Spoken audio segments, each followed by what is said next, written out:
Welcome to the Becoming a Streamer podcast by Pipeline, where we interview your favorite streamers and learn about their journey to where they are today.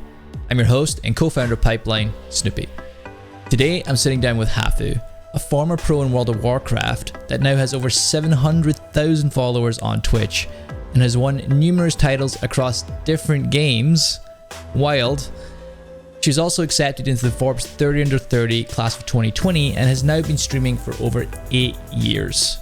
Hafu is an absolute inspiration and I know you're going to love this. If you do like the podcast, please make sure you share it with a friend. My memory isn't that great, but do you remember how or when we first met? Maybe, I think it was like an IPL or ESL or something like that way back. Something like that. I think it was a League of Legends event. And Were you just started League? Started streaming League. Yeah. It's because the first game I streamed on Twitch was Diablo 3. And then when I beat Diablo 3 Hardcore Inferno, I was done. I was like, what should I do? I guess I'll play League because that was like the most popular PvP multiplayer game at the time. And then actually did quite well in the League section. I remember I was able to hold like 1,000 concurrents, which was okay back then. What year is this, roughly? 2012. Oh. And oh man, I remember, okay, so some background information for people who don't know about me. I was a professional World of Warcraft player, and I also went pro in this game called Bloodline Champions before I was a streamer. And I won like 4 major tournaments, I guess.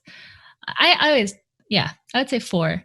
I won 2 MLGs and a DreamHack, and I got first for NA regionals for the BlizzCon qualifiers, I guess. But yeah, I had never experienced being carried or boosted or whatever because that wasn't a thing. Yeah. And I got carried to Diamond by Afromoo because he actually played a Resto Druid. Afromoo, he played a Druid. Wait, did you play with him in WoW or no? No. Oh, okay. No, but Afro actually came into my chat and other people recognized him. And it's like, oh my God, Afromoo. And he's like, oh, I'm just here watching my favorite Resto Druid. And then I found out he was a streamer and he offered to play with me. And I literally got boosted to Diamond. That's so... I mean, Afro was so good, right? Like, he's so freaking good. And then someone was like, dude, you suck. And then I was like, I really do suck. I'm really bad. I play only support and I'll only win when I play with Afro. I suck. And then so I made a new account and I decided to learn mid and decided to solo queue back to Diamond. And that actually got my numbers up so much because a lot of people want to see it. Like, here's an account. Every single one of my games is on stream. Got back to Diamond 1. That's so impressive. To go from, because I often think about this, and actually more recently I've been watching your stream because I got hooked on TFT. And I am very bad at TFT. But it's so funny when you were really good at a game and you go to other games and you're not good and you go through that like beginner's mentality again. How do you find that transition? You find it fun now, yeah? I find that's the most fun. I think learning in video games is the best part. And now I think streaming has kind of ruined it a little bit because you can just copy the best player and you don't even have to go through that cycle anymore.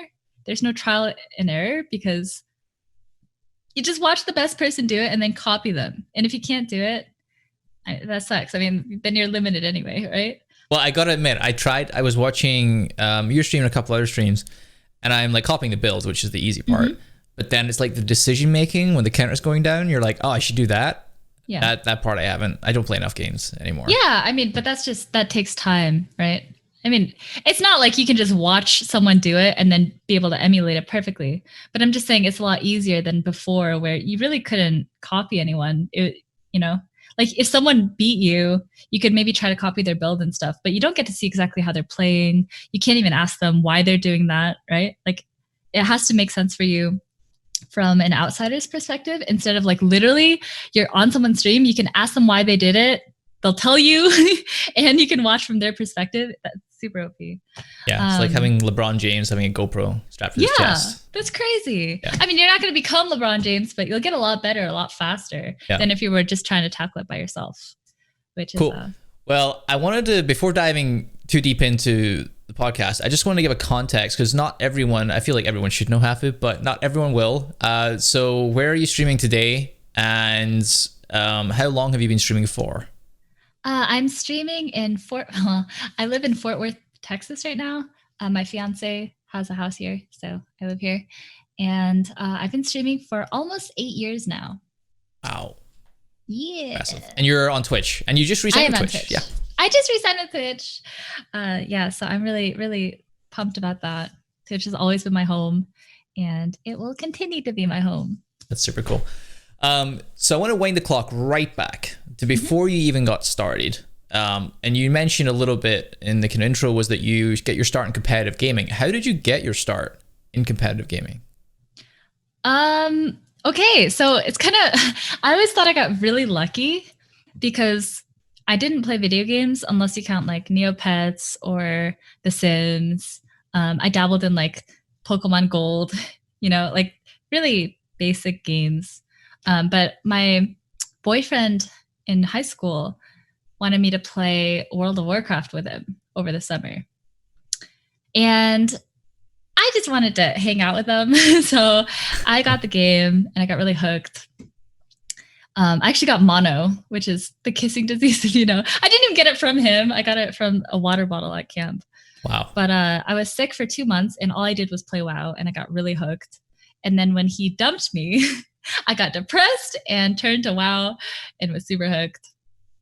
And yeah, I ended up just being really, really good at it. I guess I just have a knack for games. I didn't realize it, but I really don't like losing. So every time I lose, I really try to wait, is this working? Okay, sorry. Yeah. Your video is frozen. But every time I lost, I would think really hard about like, what could I have done better? And what can I learn from that? And if you keep using that over and over and over, eventually you just stop losing. It's like a little puzzle every time you lose, right? And yeah, I got rank 1 on my battle group. I got rank 1 on my server, got rank 1 on my battle group. And then people told us, oh, there's only one competitive BG, and that's BG9. It was like where Tichondrius was. Mm-hmm. So me and my team, we transferred over there. And we got rank 1 on the first day. It was really sick. But yeah, we just kind of had a knack for it. That as well. And when that was happening, were you conscious like, I am going to be the best? Or was it like, I'm just really good at this game and I'm going to keep playing this game? And was there any like, I want to be competing for money in this? Or did that wasn't even, I didn't even know that esports were a thing. Like I didn't know that there was going to be competitions. They announced BlizzCon and for arenas and like online qualifiers and all that stuff. And I was like, oh, like we were already going to be able to make it through, so it was like a natural thing for me. And actually my first tournament, we bombed out because of me, because I didn't realize how different it was to not play on your own setup.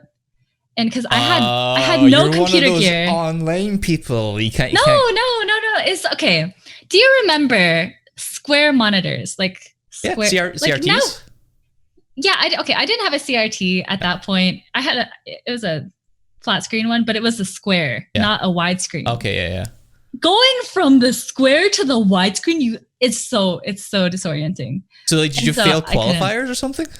No, we went to our first qualifiers is online. Of course we got there. But but for my first MLG, we got like last because I couldn't play. And I went home after that MLG and I bought a widescreen monitor and then played on that. And then the next MLG we won, and then the next one we won, and like we just kept winning after that. But I mean, how am I ever supposed to know if I don't play video games I don't know this scene and I don't realize that I don't understand what I'm looking at, Did you start to develop the like, I need my gear thing, like at different events? Oh, no, actually, we got sponsored by Fnatic and we had to use SteelSeries stuff. And I refused to use it. because I needed my crappy, the basic Dell keyboard and mouse. Oh, that's what you were used to. Yeah. That's what I'm used to. I'm like, these keys are too hard to press. I was such a brat. I didn't understand sponsorships or anything like that. But I was like, why would I use this crap when it's like just expensive? No offense. I love SteelSeries. And I'm sorry, but I was just stupid. It's so true though. You're absolutely right. When you become so competitive at a game, you get used to your setup. And when that's taken away from you, it's just such a massive variable that really impacts your performance. You don't realize that it's going to affect you. And like I said, I had never seen an esports tournament. I didn't know what it could be like, or that they were even going to exist, or I would play in one, I don't remember why we're on this. No, I was talking about like when you went competitive and you went to WoW, because that happened before streaming. Yeah. And you'd mentioned that when you dropped out of university, did that happen before you went competitive? Oh, I was 17 when I competed. I was in high school still, and actually took a year off high school to compete in WoW because tournaments were happening so often. And it was, you remember this, but tournaments are Friday, Saturday, Sunday, meaning you have to fly in Thursday and then you get home Monday. Yep. So then I'm in school for Tuesday and Wednesday, and that just didn't really make sense. And my parents actually let me take my senior year off, and I went back the next year to finish. How did that go down? I feel like, how was that decision of dropping out with your parents? Were they like, I totally get it, go for it? Or were they like, she's happy? I promised them I would go back to school. And I told, it was just honestly, like, we kind of take it for granted now, looking back. But back then, it was such a cool experience. You get to travel the world. I got to go to Montreal, to Germany, to California, to Florida. I got to go so many awesome places. I mean, I feel like such a brat now. I hate traveling. Yeah. Like, I cannot stand going anywhere. If the flight's longer than 3 hours, I will complain about it and see if I can, see if I can get out of it. Because it's actually not good as a streamer to travel, right? You miss so many days, and you're tired, and yada, yada, yada. But back then, I wanted to see the world. I wanted to, this is such a cool opportunity. I got to do something I loved, and I got to make money, and I got to see my friends, and I remember the first time I went, it was a Gamescom I went to. And I don't know if you had this when you went to your first event, and you seen the energy in the room, and it was so incredible to be a part of it. I was like, I'm not letting go of this. I'm going to do this. It is actually a little bit different for me because I was a girl in a sea of guys, and especially this is 2008. Okay. There were booth babes, and then there was me, and that was the female. That was it. And I felt really out of place. But all the people I played with and against were super nice. And did you ever compete against Carlos? No. Oh. I am on, I'm on G2. Yeah, I know you're on G2. But he was my teammate for a while, and we played against each other for many years. So I just wondered if you ever played against him. No, I think we missed each other or something. I don't think I played against him, at least. He's not that memorable. Don't worry. No, I remember his name, and I remember his scarf.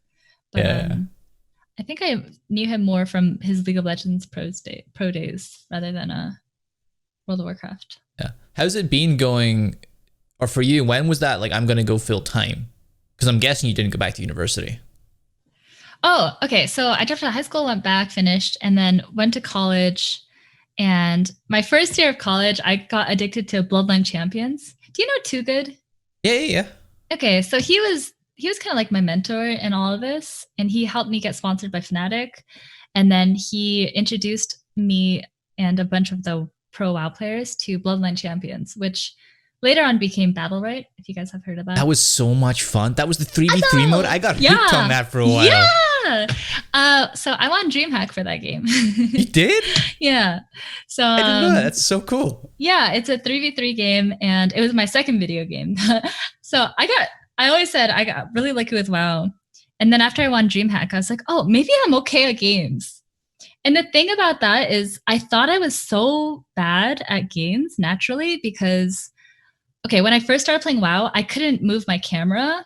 I didn't know how to whisper people. I didn't even know when I leveled because it's just all this new information. If you had never played an MMO, it's really confusing, you know? And then same with Bloodline Champions. Like everyone else was so much better than me at first because I was like, what is aiming?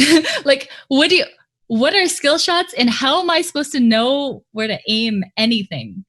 And I was the worst by far, but I kept practicing 1v1s until I could like beat everyone in 1v1. That's so interesting because you're making me think. I remember when I first started League, I actually hated it, and I quit after like right away, and I came back again 3 months later because some friends convinced me to. But I thought it was too hard when I first stared playing it because I'd never played a MOBA before. Yeah, they're so hard. Okay, MOBAs are so hard when you don't know what's going on.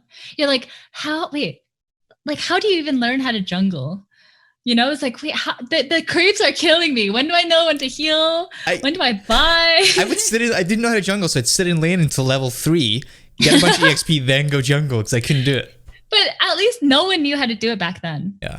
I mean, think about like when everyone's starting a new genre, everyone's terrible. And that's actually the most fun. That's the best part of games. And now, like I said, streaming has kind of killed that. There is no noob mode now. Everyone gets better so fast. That's a great segue into you're now considered, I think, and tell me if I'm wrong, you're a streamer or content creator first, or are you a competitor first? No, I am a streamer content creator first. So how do you maintain being competitive with the requirements of, because like being a content creator is so demanding, so is being a competitor, but how do you stay competitive?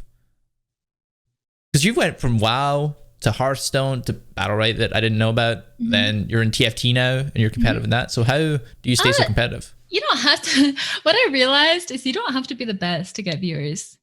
You just have to be consistent. And you're still pretty damn good. Yeah, I mean, but there's a huge difference. I mean, you know this. Yeah. If you're even challenger in League, it doesn't mean you can be on the world stage, right? Yeah. It's like night and day if you're looking at that. Like being high ranked in ladder is like nice job, but I mean, being actually competitive and being actually able to like win tournaments or something, that is like light years away. Do you still have that itch in you, like, or have you managed to let go, like mentally? No, honestly, I think competing is a bit toxic at this point in my life because it's too volatile, and streaming is a constant, right? And as a child, I really wanted the competition. I really wanted, like, that's all I cared about. But now I want a career. I want to know that I can pay for rent. Yeah. Right. And yeah, I mean, I definitely had my fun, and I still get to compete now and then, especially like streamers get invited to a lot of stuff, which is fun. And it's still fun to try to like get higher and ladder. You know, I haven't lost my motivation to be a good player. But yeah, I think it's a lot healthier and a lot better to just focus on streaming. Did you ever think about, in that whole journey, the last 8 years or a little bit longer than that for competitive, did you ever think about giving it up and getting a real job? And I say a real job because streaming is a real job. Yeah, definitely. There was actually a time in my streaming career. Okay, when I first started streaming, I was dating a guy that I had been seeing for, I think, 2 or 3 years at that point already. And I didn't like consider that streaming would become my career, right? Like I thought it'd be like a fun thing I did for a little bit. But if you know, when you start, you don't expect it to like go on for 8 years, right? So yeah, we were public with our relationship, and 2 years later we broke up. And that was a breakup that I had so much trouble getting over. It was something that I hadn't like processed by myself. Yeah. And people coming on stream and asking about it every single day. And especially like some people, they can tell when something affects you, right? And they'll keep pressing because they can get a reaction out of you. And it wasn't anyone's fault because he had been part of, you know, such a big part of my life and part of my stream for so long. And then he was gone. Everyone's like, what happened? What happened? What happened? And then I was going crazy. I was like, I actually cannot live this way because I mean, I think everyone, or if anyone's ever experienced a bad breakup, it's already hard enough without anyone, you know, without anyone else talking to you about it. But just imagine every 5 minutes when you're trying to work, you know, like you actually can't get away from it. Usually like when I'm going through a bad breakup, I want to stream so I can forget about it. Right. Yeah. And then I couldn't even do that. And so I was actually going crazy. I was going to quit. How did you find that over the years? I imagine that was really tough. How did you find balancing having any kind of personal life versus your stream life? Or is there no such thing as Hafu's personal life? No, there definitely is. I definitely watch what I say on stream now. Back then I could just tell stories about my friends because like didn't matter, but now all of my friends are streamers. So I can't really like, I can't name names. I'm a lot more careful about what I'm saying. I still overshare a little bit. My fiance is Dog. He's another streamer. He doesn't like that I share so much, and he's gotten mad at me a few times. But I've watched a lot of what I say now, and yeah. I mean, I'm naturally an open person, so I want to tell my stream everything. They're such a big part of my life, and I want them to. It's also easier, I imagine. In some ways. Okay, if Dog's gonna let mad at you, that's maybe not so easy, but if it's easier to not put up a front. Yeah. I've always been completely myself on stream. I think some people have a stream personality and that works for them. And that's great. But I stream I stream long hours. There's no way you can like act for that many hours, I think everyone who acts can do like 3 to 5 hours and then you burn out because you have to be like actively in the role at all times. You can't just like fake being someone else 24/7. That's really exhausting. How serious? I mean, streaming is obviously very serious. It's your career, all these things. You've got a massive community. How serious do you take streaming in terms of like prep and discipline and those kinds of things, or how much of it is like, this is what I'm going to do today, this is what I'm going to do next week? Well, I've never had a schedule that I've gotten to keep, but with Twitch re-signing me, one of the bullet points is I have to have a schedule and I have to declare it like once a week. I have to pin it to my Twitter. That's so good. I'm glad they did that. For you, that's a good thing. It's actually good. And honestly, this year has been so good. I got engaged and I got a dog. What dog did you get? She's a rescue and she's a Corgi Spaniel. Oh, so cute. But I wake up. Oh, I started personal training. We just started like a month ago. That's gonna be so good for your like mental health. And so in the morning, I walk my dog. Well, I personal train on 3 days, and then walk my dog, and then get ready for my stream, walk my dog, eat, and then relax and sleep. And honestly, I have a really happy life, and it feels so normal and healthy, and not something I imagined myself having. Like, this is the first time. I'm turning 29 in 2 days. Oh, I got goosebumps. I'm like so happy for you. That was great. Thank you. But yeah, I'm turning 29 in 2 days. And this is the first time I've ever felt like an adult. Because honestly, the streaming lifestyle is the same lifestyle I've had since I was 14 playing WoW, Yep. Wake up, go to the computer, sleep. That's it. And you don't think about what time you're waking up. You don't care what time you're sleeping at. You eat when you can. And you shower when you can, it's all just, nothing matters. Just get to the computer and kind of like X out real life. I don't know. Games have always been an escape for me. And now it's a healthy part of my life instead of like just an escape from reality. That's super cool. I'm so happy for you. When you look forward, do you think about more structure? Like obviously a schedule is already structured, but do you think about like, I want to cut my 10 hours down to 4 or 5 hours? Do you think about that, or are you like, no, I'm just gonna see how it goes? I mean, I don't think the hours are that much of a problem for me, especially because I can stream whatever I want, which is nice. Like, oh man, TFT, I can play for like 4 to 5 hours. On the 6th hour, I like can't really focus at all. It's just like a really mentally taxing game because I streamed Hearthstone for like 4 or 5 years. Hearthstone, you can like read chat 90% of the time, make a move, and then read chat. And it's very, like, there are some critical thinking moments, but TFT is like every turn you're critically thinking. Yeah. So it's mentally draining. Like you don't get a freaking break. And so I can only do that for so long before my brain actually starts crashing. That's true. But yeah.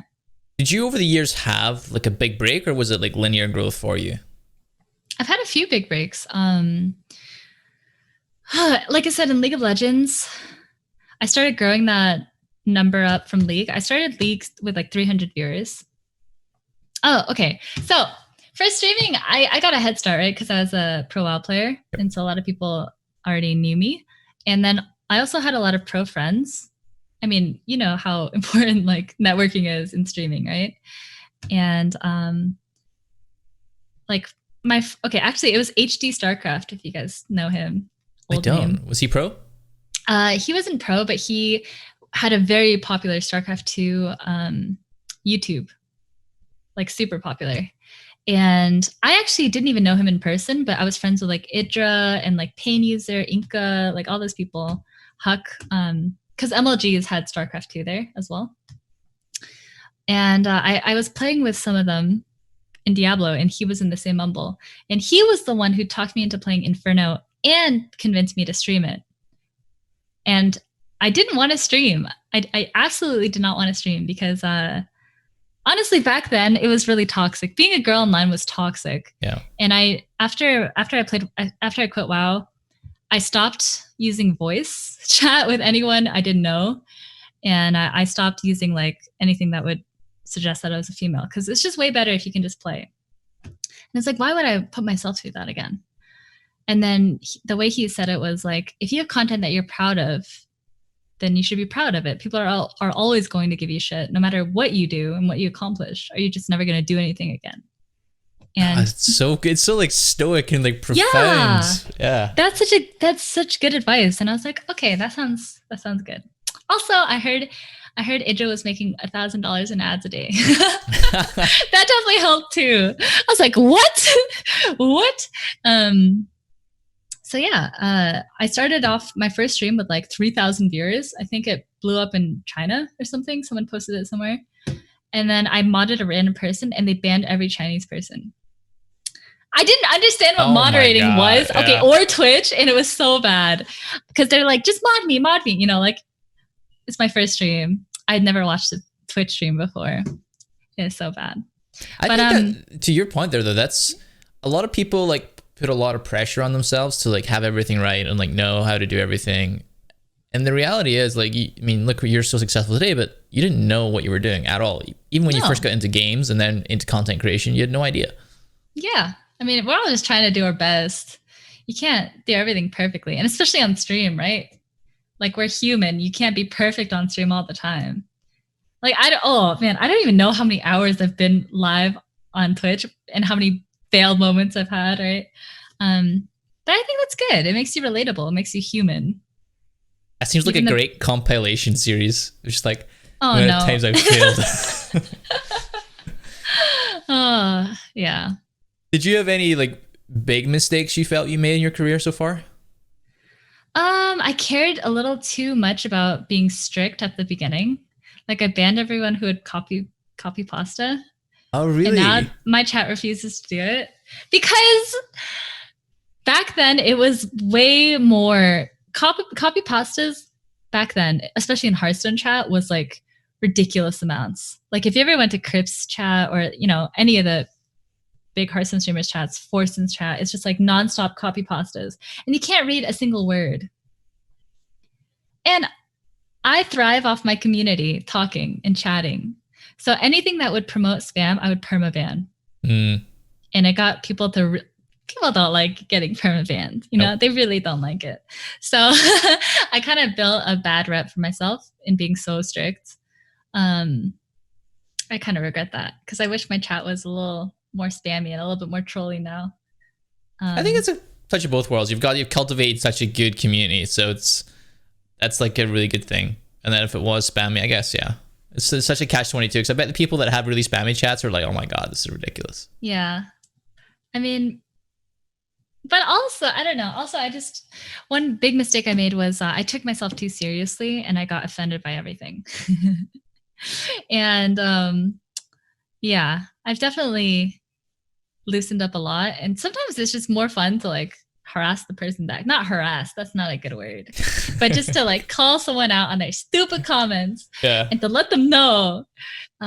Especially now that you can see people's entire chat history. Yeah. Sometimes when they're really like, oh my God, when someone's backseating me and they're like yelling the same thing over and over, I'll open their chat history and like full screen it. That's so like, good. Look at you. Look at what you're doing. Look at what you're saying. Person. Yeah. Yeah. Why are you like this?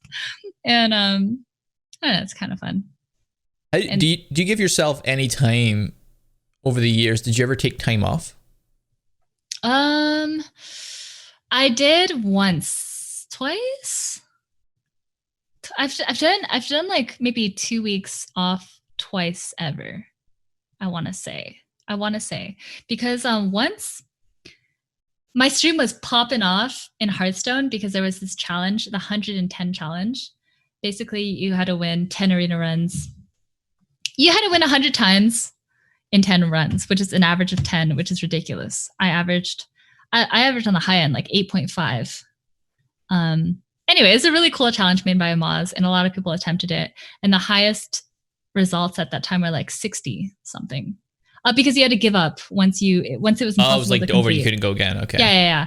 Once the 100 was unobtainable, you had to give up. That's why the results were so low. But like 63, I think, was the highest at the time. I got to 96 before I lost. And my stream was popping off because a lot of people had just said I was worse than like Crip or Trump or a lot of the other big arena streamers. Yeah. And that was kind of just like the word was I was worse, and that was it. There were no stats to prove it. And then with something like this, it just proved that I was really freaking good. Yeah. And a lot of people tuned in. I mean, like, you can't do anything about it if people don't think you're good. Yeah. Right? And that just sucks for me. But yeah, my stream, I was averaging like 10,000 viewers every day. And I had a cough. And instead of resting my cough, I streamed. Of course I'm going to stream. I have 10,000 viewers. I'm not turning off my stream. It's like a dopamine. If you give that to a streamer, they're like, no way I'm stopping. Yeah, Do I need you sleep? don't stop. You just die. Just die. It's fine. But I had that cough linger for like 5 months. I don't know, so long after. And eventually it got so bad, I just took 2 weeks off. I was like, the only way is to rest it. Because every time you talk, you irritate it. It's like irritated airways or something. Was someone else telling you this? Like, I care about you? Or was it more you realized this yourself? Yeah, no, I realized it myself. Because it got really bad. I couldn't say 2 words without coughing. And at one point I just stopped talking altogether on stream. And I was like, I just needed to take 2 weeks off until it heals. And recently it happened again, and I kind of did the same thing. It was during TFT. I can't quit. I can't. At the beginning of TFT, I'm not going to stop streaming. What am I supposed to do? And then I had to take some time off to rest. It's good that you're at least you do it though. That's a good thing. It must be so hard though. I can imagine you're like, oh my God, all the numbers going up. When the viewers are good, you got to farm. Yeah. You got to just, it's your time to shine, to take those moments. I was really happy when Riot released the, was it beta or alpha? Yeah, the beta, leaderboard. I was asked so them to, actually. Oh, you did? Yeah, because they were debating whether to do it or not. And other people had been asking about it in the Discord. We had a Discord. And I was like, oh, I've actually been winning so much. I bet I'm like doing pretty well. And then they looked it up and it was like, oh, you're first. And I was like, what? And they were debating whether they should release it or not. And I was like, it would just mean a lot to me because like, this is something that, for example, like in a Hearthstone, they had the stats to show that I was actually higher than Crip and some of the other big arena streamers. Mm-hmm. And I don't even need people to know that I'm better, just like to take me seriously. It's really hard for females to be taken seriously. And I was like, it would just do a lot for my career. And it did. It would be just a lot of recognition. And that's something that I'm always fighting for. Yeah. I think one, that's unfair that you have to fight for it harder. But how much responsibility do you take? Is it something that you own? Is it something you're like kind of nervous with? Like, what's your relationship with that responsibility as one of the most, if not most successful female gamers? I didn't realize that it was important until later in my career. Because when I was starting, people would ask me about it. I was like, I don't know, I'm just playing games. It doesn't mean anything to me. But actually, it's really important that we see more girls competing and being competitive and being taken seriously. Because honestly, it sucks that like if you just see like if you just tune into TFT, for example, and you see a bunch of streams and you see a girl streamer, some people will just like automatically assume they're not as good, right? It's like a natural instinct almost. And then if you're gonna, I don't know how to explain this really. It's such a big disadvantage when my angle is that I'm good at games, and then for people to automatically assume that I'm bad at games. It's BS. Yeah. That sucks. Yep. Because that's like the audience that I'm trying to get is people who want to learn and get better and, grow with me as a it's such an unfair thing. You're also just like really not just damn good at the game, but you talk to your chat and like actually interact with them, which not a lot of people that are good at games do. It's because you're taking it so seriously. So that's good. I love it. It's not a fairness thing, but it's just like something I realized, and I was like, what am I supposed to do if people won't even like click the link, right? Like they won't even click in. Like the first time I broke 10,000 viewers in Hearthstone alone, I didn't have a webcam on, and people didn't realize I was a girl. And that's the only reason they clicked in. It was like the opposite. People always say it's so much easier being a girl. And it is, I actually think it is easier to be a female. The floor is higher, but the ceiling is lower. That's what I think. It is great. I must admit, like the evolution is one thing I want to ask you about. Is just like, have you seen the streaming evolve? Now you're 8 years, you said. Have you seen it evolve over the years? It is a lot more professional, and it's a lot more, which is good. It's really good. I mean, Twitch has gone through a lot of different things, like dealing with harassment. Like, what are they going to do when a big streamer sends their viewers to harass someone? Like, that's not okay now. It used to be okay. It's not okay now. And it takes time for these things to kind of happen and be like, oh no, what do we do? Right? Or like, there's this one Hearthstone tournament, and Hearthstone had like 30, 40, 50,000 viewers back then, right? For the big tournaments, where in the finals, there's a guy who's African-American, and they were just, the chat was just spamming like the most heinous racist crap. Yeah. And the mods were trying to ban it, but they couldn't do anything about it. And then like, what are you going to do in those situations, right? Yeah. Now Twitch has handled everything way better. And like a lot of their rules are more black and white, which I like. I think everyone had a problem with that. Suddenly someone's getting permanently banned off of Twitch. Like, what is that? Like, why is that happening? Yeah. It's so hard though, as a platform. Like, there's plenty of things that Twitch could do better, but it's so hard as a platform, whether you're any of the big platforms, to make the right call all the time. It's just, there's such a fine line. And it's so hard. A lot of gray area. Yeah. So definitely it's hard to enforce laws when everything is, not black and white. It's just gray. Yeah. What are you going to do in every situation?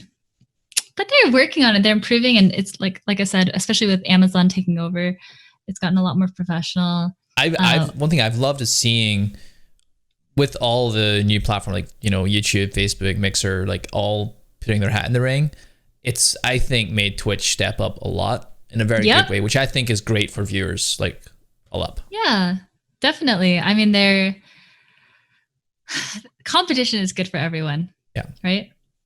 And the platform has grown because of it, and other platforms are also growing because of it. And it's just going to make the viewing experience and the streaming experience better for everyone.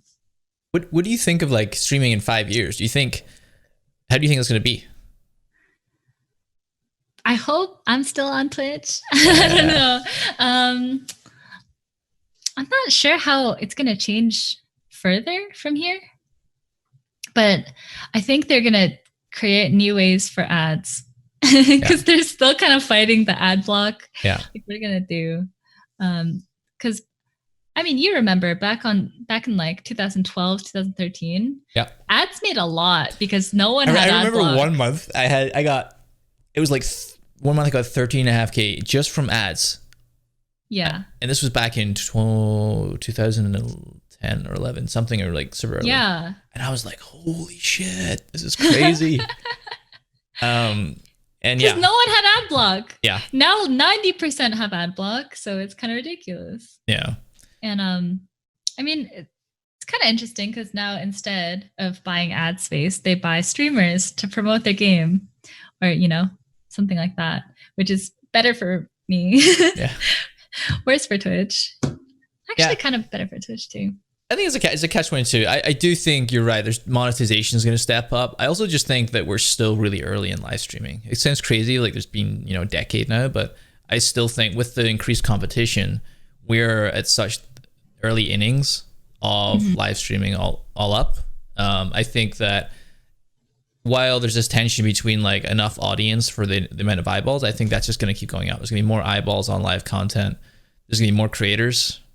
This month has been wild. I don't know if you've looked at any of the numbers, but there's 5.1 million broadcasters on Twitch in the month. That's crazy. Okay, I don't know any of the numbers, which is wild stuff. But yeah, it's pretty cool. And viewership's gone like spiked up as well. The number of partners. I mean, partners is not got the value it used to have back in the day, but there's like 41,000 or something partners now. So there's more people that are making a career, and that's like really good stuff. Yeah. So I'm super bullish on it. Is there anything you tell yourself way back when? You've now got 8 years of knowledge. Is there anything you would have told yourself way back in the beginning?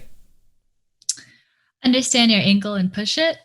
I think, especially, back then it was quite easy because no one streamed. So it was quite easy to, get up there. And people would give your stream a chance if you even had a computer that could stream, right? And the internet, oh man, having the internet came a long way oh over my the gosh! Imagine having 2UP, like begging for 2UP, and getting DDoSed. Do you remember that? Oh my god, the DDoS, and then sharing your address on stream. Yeah, there's all those so many, problems. Yeah, so many things. Yep. Anyway, yeah, just understand why someone would choose your stream over other streams. Think about why you watch the streams that you enjoy watching. It's got to be something specific, and they probably do something better than other streamers in their own regard, right? Yeah. And just think about what your angle could be. If you're not that good at games, it has to be your personality, your looks, your humor, something. It has to be something. And then just push the crap out of it, because you have to drive that point home. Yeah. To people giving your stream a chance for the first time. And always think about, like, especially at the start, how are you going to captivate someone to keep coming back? And I thought about that over the years, and a few different things is like have a storyline, have a goal. Like whenever I did a challenge, like I'm going to go from unranked to Diamond 1, and this is my climb. And I've never played mid before. I'm going to learn mid. Right? That's what I did in League. And I saw a huge boost in viewers because people wanted to see my progress. And I was climbing and climbing and climbing. And that's a storyline, right? Anytime you have a goal, it's like someone has to keep tuning in because you want to see what happens. When there's no goal and you're just logging on and you're playing, it's a lot less exciting. I can go there anytime. There's no urgency to watch that. That's so good. That's really good advice. The idea of a story. And a reason, because a lot of people I think rely on the platform to do the work, and you cannot rely on just the platform to do the work. Yeah. Cool. This was absolutely awesome, Hafu. It's been so good. I mean, I followed your journey from afar for years, but it was so good to learn more about how it all came together. Where can folks listening find you if they want to go check you out, and they should after this? You can find me on Twitch, twitch.tv/ItsHafu.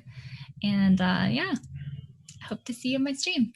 Well, massive congrats on re-signing with Twitch, and all the best, Hafu.